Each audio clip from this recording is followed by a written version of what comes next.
भारत के संविधान के अनुरूप भारत का हर नागरिक जो 18 वर्ष की आयु पूरी कर चुका हो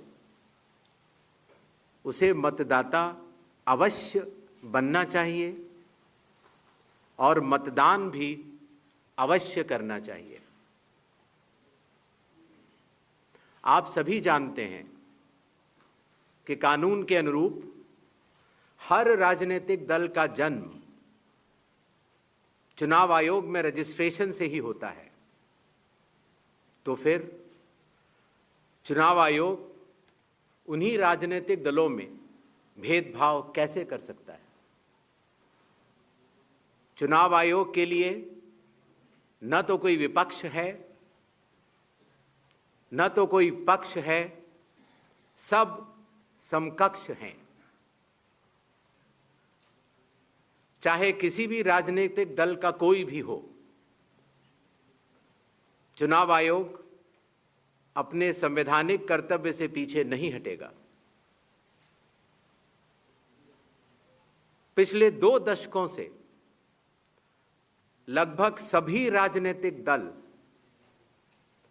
मतदाता सूची में त्रुटियों के सुधार के लिए मांग करते रहे हैं और इसी मांग को पूरा करने के लिए ही चुनाव आयोग ने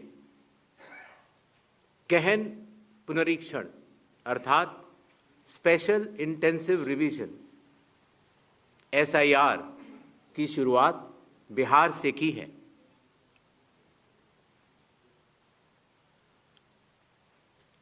SIR की प्रक्रिया में सभी मतदाता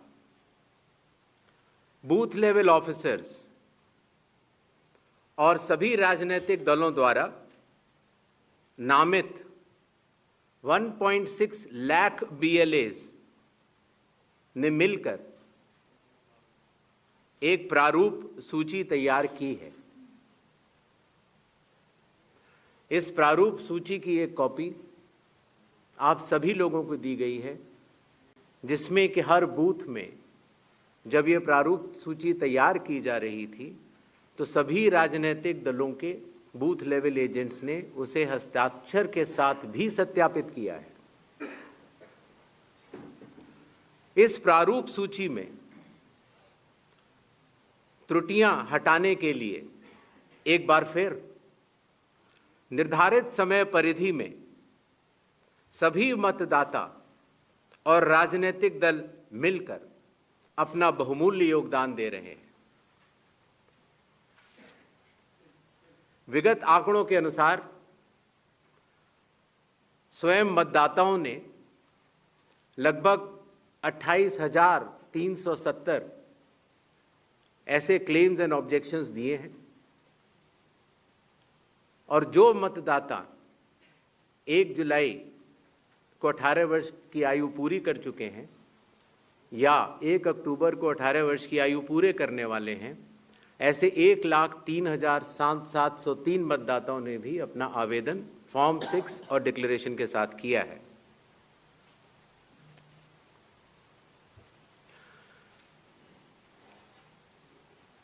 और इन क्लेम्स एंड ऑब्जेक्शंस के लिए, इन त्रुटियों को हटाने के लिए बिहार के SIR में 1 अगस्त से 1 सितंबर का समय निर्धारित है।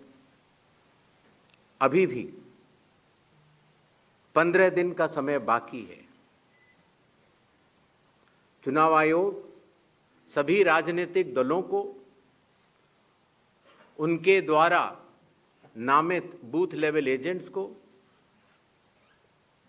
नेशनल लेवल पॉलिटिकल पार्टीज को, स्टेट लेवल पॉलिटिकल पार्टीज को आह्वान करता है कि आने वाले 15 दिनों में जो भी प्रारूप मतदाता सूची उनको दी गई है उसमें अगर कोई भी त्रुटि हो तो उसको प्रिस्क्राइब्ड फॉर्म के तहत जमा करें। चुनाव आयोग के दरवाजे हमेशा सबके लिए समान रूप से खुले हुए हैं। जमीनी स्तर पर सभी मतदाता, सभी राजनीतिक दल और सभी बूथ लेवल ऑफिसर्स मिलकर एक पारदर्शी तरीके से कार्य कर रहे हैं, सत्यापित भी कर रहे हैं, हस्ताक्षर भी कर रहे हैं और वीडियो टेस्टिमोनियल्स भी दे रहे हैं। यह एक गंभीर चिंता का विषय है कि राजनीतिक दलों के जिला अध्यक्षों और उनके द्वारा नामित बीएलएस के ये सत्यापित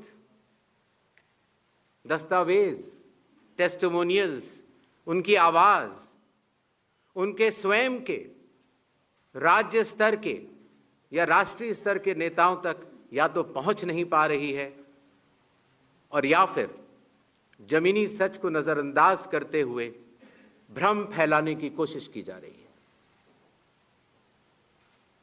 सत्य तो यह है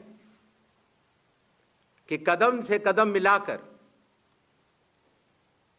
सभी स्टेक होल्डर्स बिहार के एसआईआर को पूर्ण रूप से सफल बनाने के लिए कटिबद्ध हैं, प्रयत्न कर रहे हैं और कठिन परिश्रम कर रहे हैं।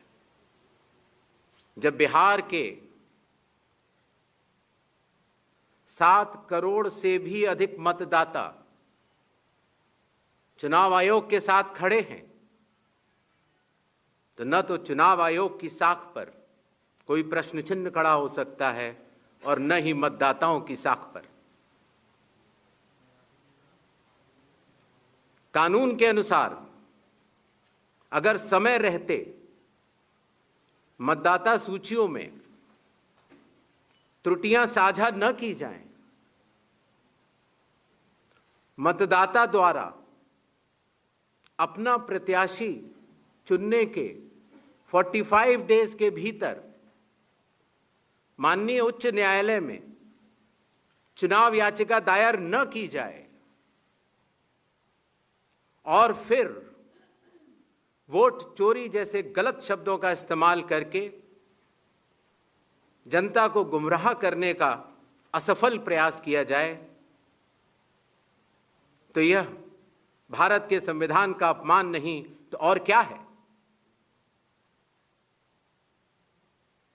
जहां तक कि मशीन रीडेबल मतदाता सूची का सवाल है, माननीय सुप्रीम कोर्ट 2019 में ही कह चुका है कि यह मतदाता की निजता का हनन हो सकता है। Voter privacy can be breached. हमने कुछ दिन पहले देखा कि कई मतदाताओं की फोटो उनकी अनुमति के बिना मीडिया के समक्ष रखी गई, उनके ऊपर आरोप लगाए गए, उनका इस्तेमाल किया गया। क्या अपनी माताओं, बहुओं, बेटियों सहित किसी भी मतदाता की सीसीटीवी वीडियो चुनाव आयोग को साझा करनी चाहिए क्या?